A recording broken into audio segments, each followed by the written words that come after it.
One freezing night, a hard-working lumberjack steps into a saloon and ends up walking out with something that will change his life forever. But what he thought was a rescue quickly turns into something much deeper. Thank you so much for watching and for all your comments. Let me know at the end if you liked this story, and where you're watching from and why you're following this. The bitter winter wind howled through the pine trees surrounding the small logging town of Pinewood Creek, Montana. The year was 1887, and life on the frontier was as harsh as the weather that plagued it. Thomas Miller, a broad-shouldered lumberjack with calloused hands and a weathered face, trudged through the snow toward his modest cabin at the edge of town. At 42, he had spent most of his life among the timber, finding solace in the honest work and solitude the forest provided.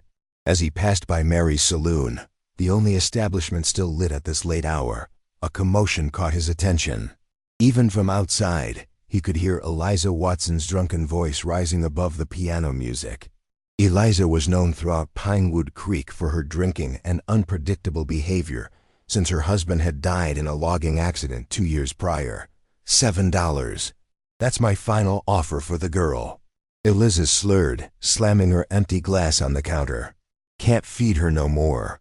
$7 and she's yours to work however you please. Thomas froze in his tracks. He knew Eliza had a daughter, Sarah, a quiet, intelligent girl of 12 who often spent her days at the schoolhouse, even when classes weren't in session, just to escape her home. The thought of what might happen to her if one of the rougher men in town took that offer made his stomach turn. Without hesitation, Thomas pushed through the swinging doors of the saloon.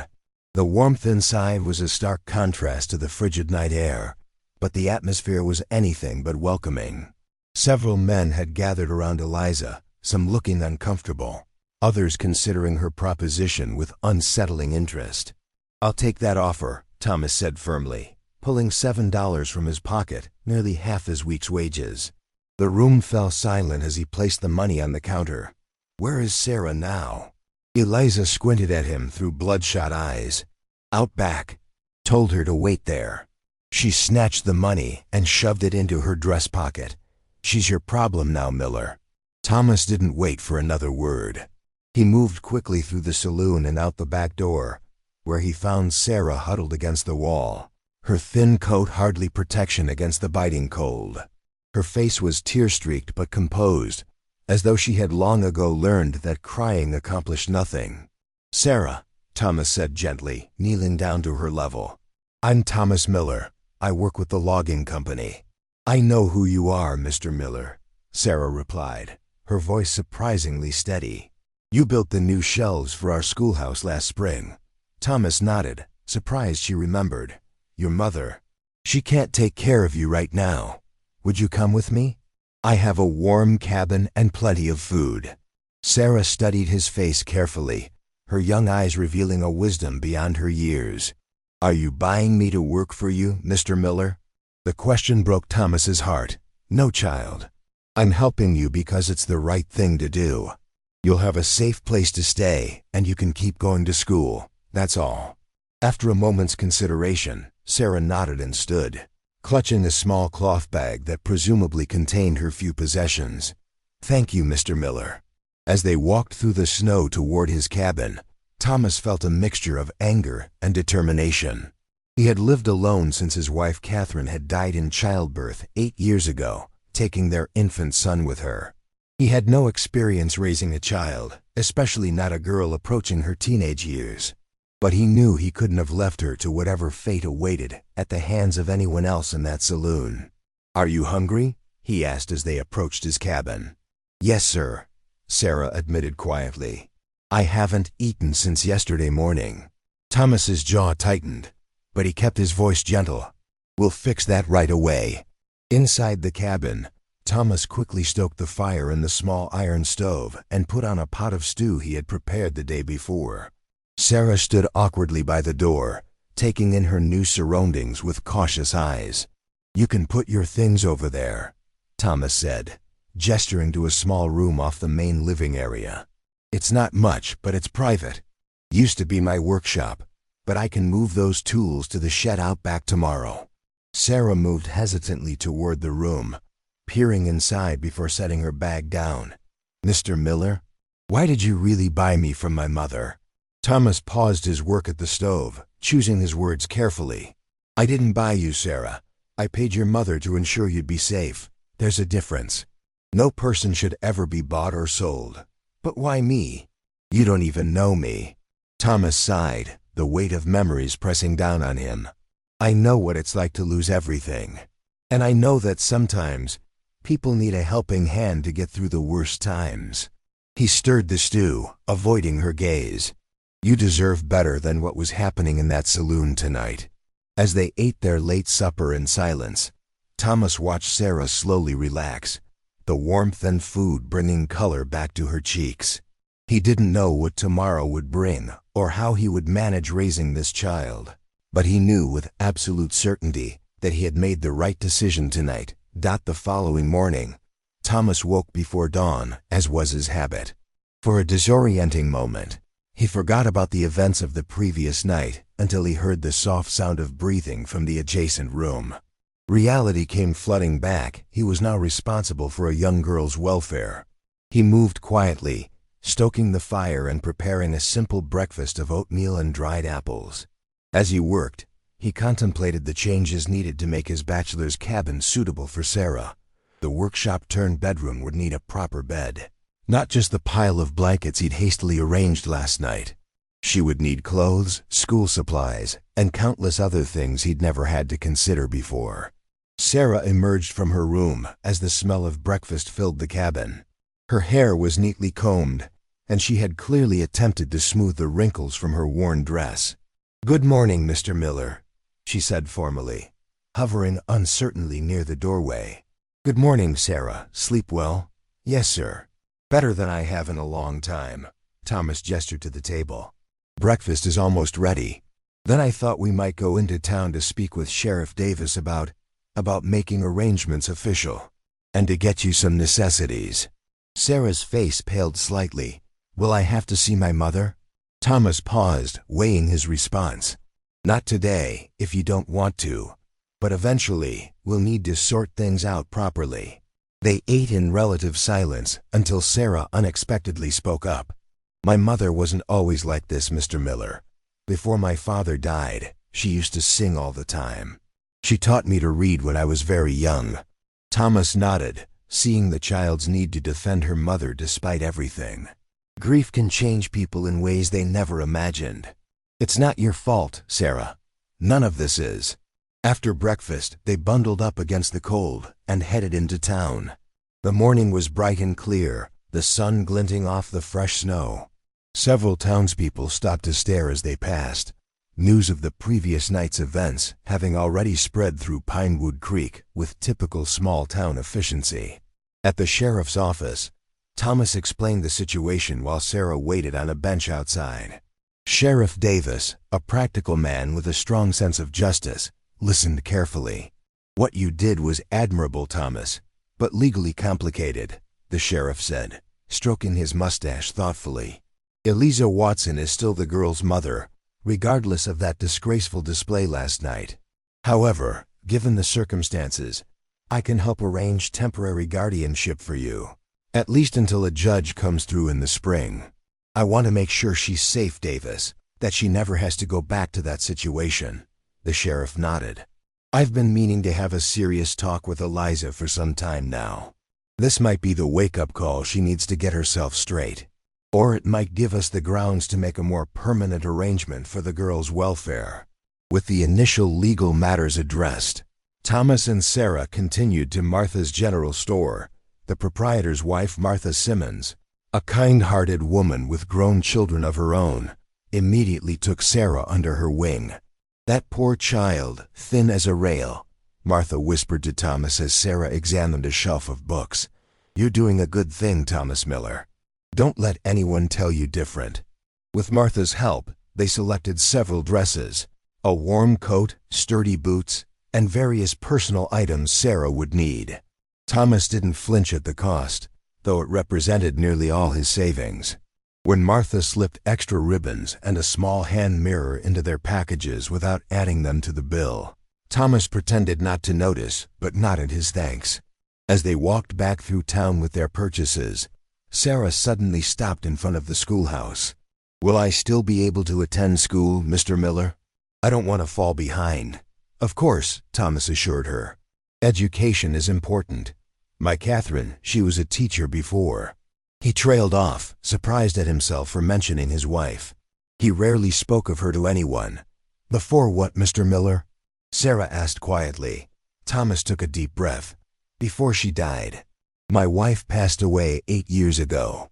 Sarah absorbed this information silently, then reached out hesitantly to touch his arm. "I'm sorry about your wife, Mr. Miller. Thank you for helping me." That simple gesture of compassion from a child who had every reason to be focused solely on her own troubles touched Thomas deeply. They continued walking, and Thomas found himself sharing more about Catherine, how she loved wildflowers and poetry, how she had dreamed of starting a proper school in Pinewood Creek.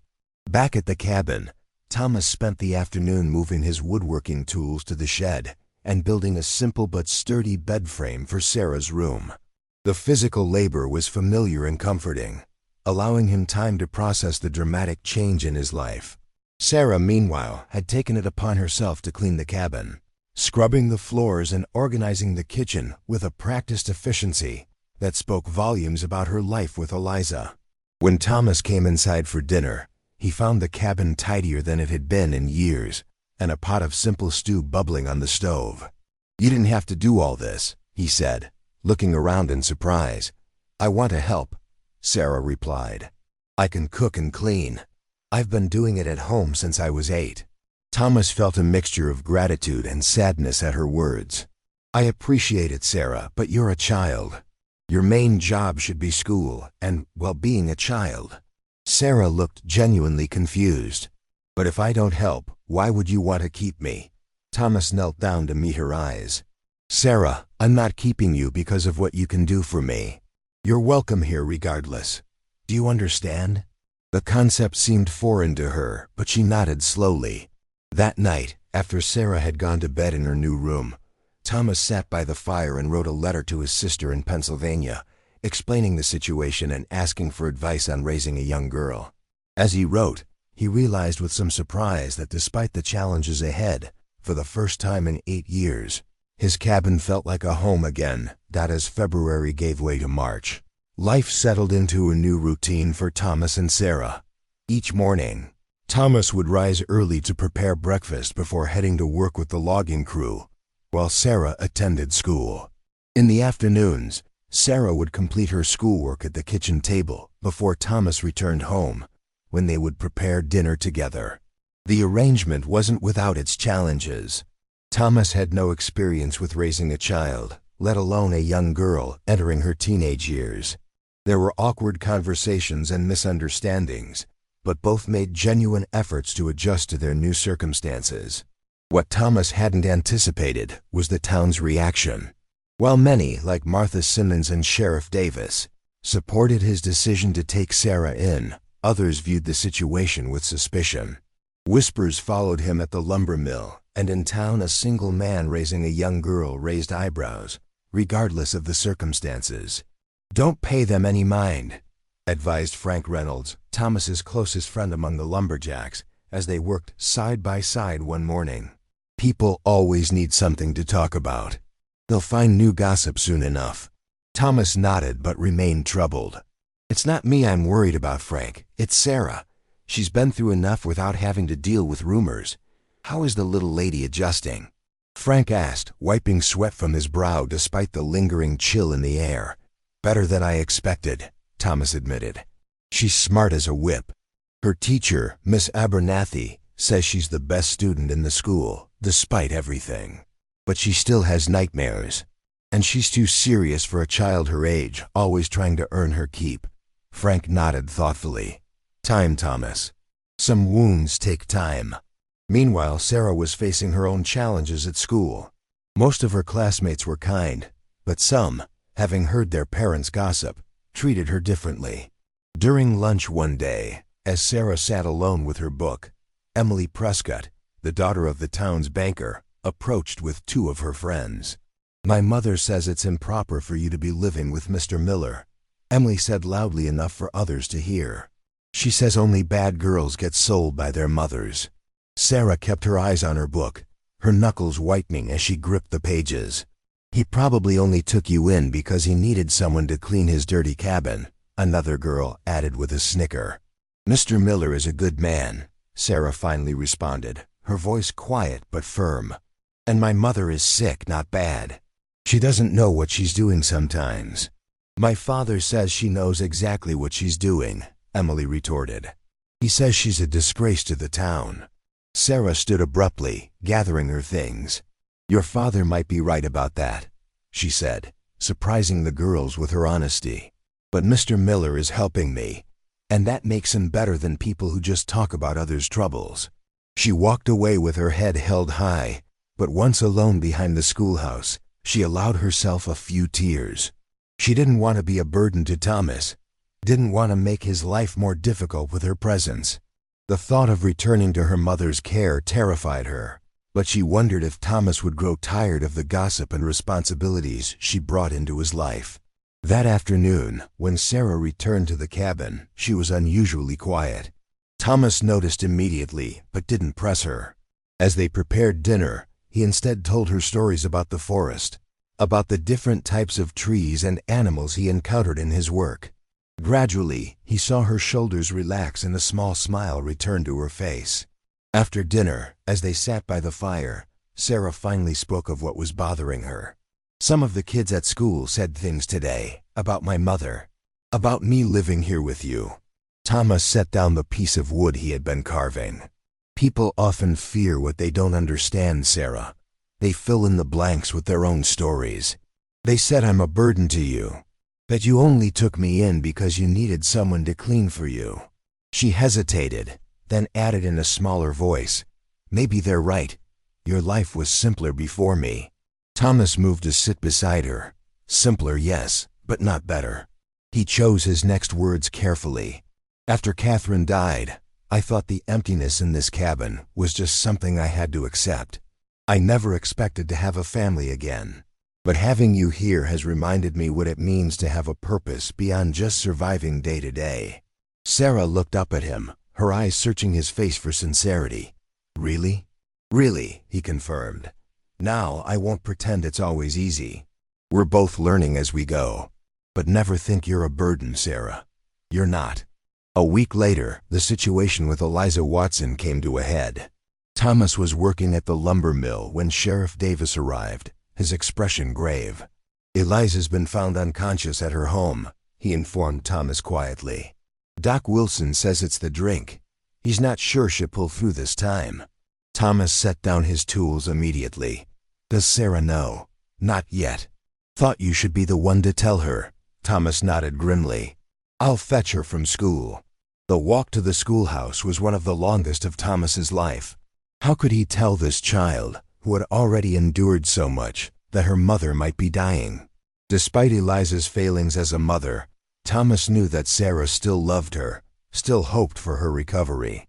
Miss Abernathy, understanding the gravity of the situation, released Sarah early. As they walked slowly back toward the cabin, Thomas gently explained what had happened. Sarah received the news with the same stoic composure that had impressed Thomas from their first meeting, but he could see the pain in her eyes. "Would you like to see her?" he asked gently. "She's at Doc Wilson's now." Sarah hesitated, then nodded. "Yes, please." At the doctor's small infirmary, they found Eliza pale and still on a narrow bed.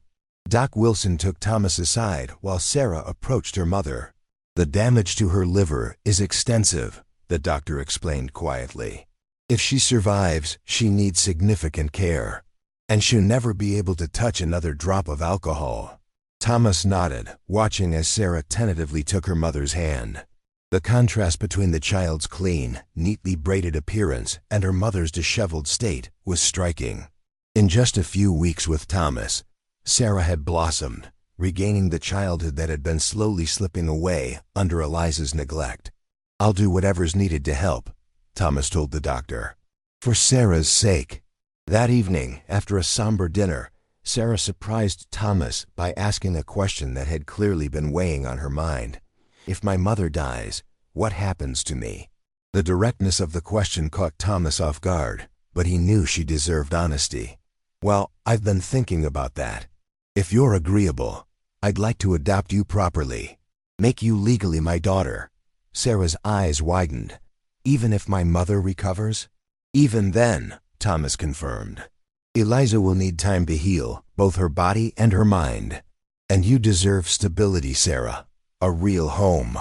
For the first time since he'd known her, Sarah threw her arms around him in a spontaneous hug.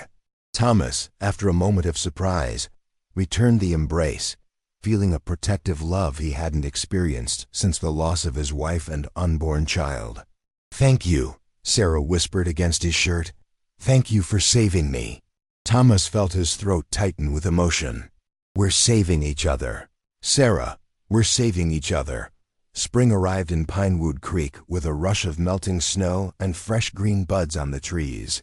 It had been 3 months since that fateful night at Mary's saloon, and much had changed for Thomas and Sarah. Eliza Watson had survived her brush with death, but the experience had left her severely weakened. After 2 weeks in Doc Wilson's care, she had been moved to the small convalescent home run by the church in the neighboring town of Riverdale. There, under the watchful eye of the sisters who managed the facility, she had begun the painful process of recovery from years of alcohol abuse. Sarah visited her mother every Sunday after church, accompanied by Thomas. These visits were often difficult and emotional, but Thomas believed they were important for both Sarah and Eliza. He would wait outside during their conversations, giving them privacy while remaining close enough if Sarah needed him. After one such visit in late April, as they drove the wagon back toward Pinewood Creek, Sarah seemed unusually pensive. She apologized today, she finally said, breaking the comfortable silence between them. My mother, she said she was sorry for what she did, for trying to sell me. Sarah plucked at a loose thread on her dress. She was crying. Thomas kept his eyes on the road, allowing Sarah time to process her thoughts. That's a big step for her. How did it make you feel? Sarah considered the question carefully. Sad and relieved, I think. She said she remembers that night, even though she was drunk. She said she's been remembering it every day since Doc Wilson told her what happened. She looked up at Thomas. She asked me if I could ever forgive her. And what did you say? Thomas asked gently. I said I didn't know yet. Sarah's honest answer reflected the maturity she had always possessed. Is that terrible of me? Thomas shook his head. No, Sarah. Forgiveness isn't something that can be forced or rushed. It comes in its own time, if it comes at all. And it's perfectly all right if you're not ready. Sarah nodded, seemingly comforted by his understanding. After another moment of silence, she added, she also said she's grateful to you for taking care of me when she couldn't. Thomas felt a wave of unexpected emotion at these words. He had harbored considerable anger toward Eliza for her treatment of Sarah, but hearing that she acknowledged her failings and appreciated his intervention softened something within him. The judge is coming to town next week, he reminded Sarah, changing the subject slightly. Sheriff Davis says everything is in order for the adoption proceedings, if you're still sure about it. I'm sure, Sarah said without hesitation. Even if my mother gets better someday, I want to stay with you. She paused, then added with a hint of shyness, I've been practicing writing my name, Sarah Miller. It sounds right.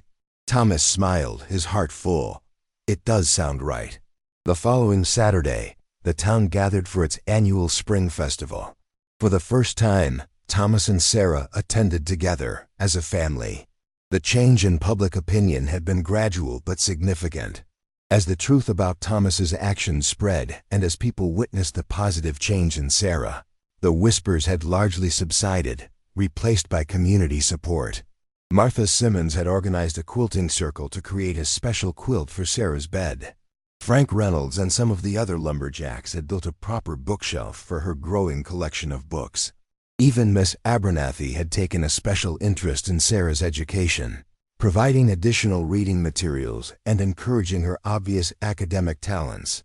As they walked through the festival, Thomas noticed Sarah watching a group of girls her age playing a game of hoops. Among them was Emily Prescott, who had been unkind to Sarah at school. "Why don't you join them?" Thomas suggested. Sarah hesitated. "Emily doesn't like me very much." "People can change their minds," Thomas said. "Sometimes they just need a chance to see things differently." With gentle encouragement, Sarah approached the group.